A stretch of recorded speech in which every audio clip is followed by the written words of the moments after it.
થરા ખાતે શ્રી બહુચર માતાજીના મંદિરે શ્રદ્ધાંજલિ અને સંગીતમય શૈલીમાં સુંદરકાંડના પાઠનું કરાયું આયોજન।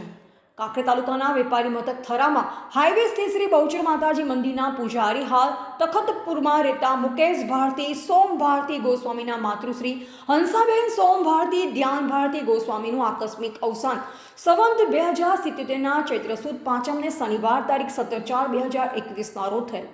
સ્વર્ગની ચતુર્થ વાર્ષિક પુણ્યતિથિ નિમિત્તે સંવત 2081ના ચૈત્ર 4 ગુરુવાર તારીખ 17/4/2025ના રોજ રાત્રે 38 કલાકથી 11 કલાક સુધી થરા નગરપાલિકા પ્રમુખપતિ અનિલભાઈ સોની, પૂર્વ પ્રમુખ ભારતીબેન કિરીટભાઈ અખાણી, શ્રી સરસ્વતી શિશુ મંદિર થરાના ટ્રસ્ટી ઈશ્વરભાઈ ઠક્કર, જસુભાઈ પ્રજાપતિ, રતન ભારતી ગોસ્વામી, નીલકંઠ પ્રેસ, પ્રહલાદભાઈ ઠક્કર ઉણની ઉપસ્થિતિમાં જૂના ગામ તળમાં બિરાજમાન શ્રી બહુચર માતાજીના મંદિરના પૂજારી ગોસ્વામી સોમ ભારતી ધ્યાન ભારતી પરિવાર દ્વારા સુંદરકાંડ પાઠ તેમજ શ્રદ્ધાંજલિ અર્પણ કાર્યક્રમ યોજાયો, જેમાં અરવિંદભાઈ ઠક્કર, હરિભાઈ સોની, અંજુબેન ઠક્કર, સરોજબેન, રિંકુબેન ઠક્કર, માલતીબેન ઠક્કર, ગીતાબેન ઠક્કરના મુખારવિંદે તબલાવાદક રવિ જોશીના તબલાના તાલે સુંદરકાંડના પાઠનું પઠન કરવામાં આવેલ।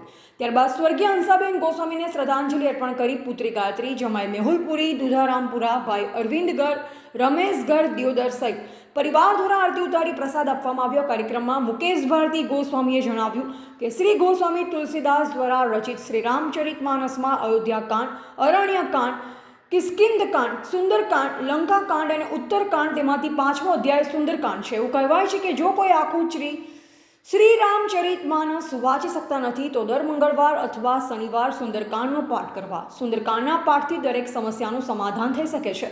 સુંદરકાંડમાં ભગવાન શ્રી રામના ભક્ત હનુમાનજીની સત્ય અને વિજયનો ઉલ્લેખ છે, જેમાં હનુમાનજી દ્વારા માતા સીતાની શોધ અને રાક્ષસોના સંહારનું વર્ણન કરવામાં આવ્યું છે। કહેવાય છે કે હનુમાનજીની સાથે ભગવાન શ્રી રામ અને માતા સીતાના આશીર્વાદ પણ રામજીના ભક્તો પર રહે છે, જે હનુમાનજીના મહિમાની શ્રી રામચરિતમાનસમાં સુંદરકાંડને વિશેષ મહત્વ આપવામાં આવ્યું છે। એમ કહેવાય છે કે જે વ્યક્તિ સુંદરકાંડનો પાઠ કરે છે તેનાથી નકારાત્મક શક્તિઓ દૂર રહે છે અને નકારાત્મક શક્તિઓ પણ તેની આસપાસ ભટકતી નથી। કોઈને કોઈ વિઘ્ન વારંવાર આવવાના કારણે કોઈ કાર્ય પૂર્ણ નથી થઈ રહ્યું તો મંગળવાર અથવા શનિવારે સુંદરકાંડનો પાઠ અવશ્ય કરવો જોઈએ।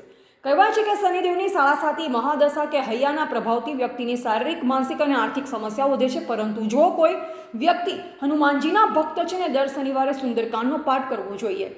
રિપોર્ટર અલ્પેશ ગોસ્વામી, કાંકરેજ સાથે નટવર કે પ્રજાપતિ, થરા।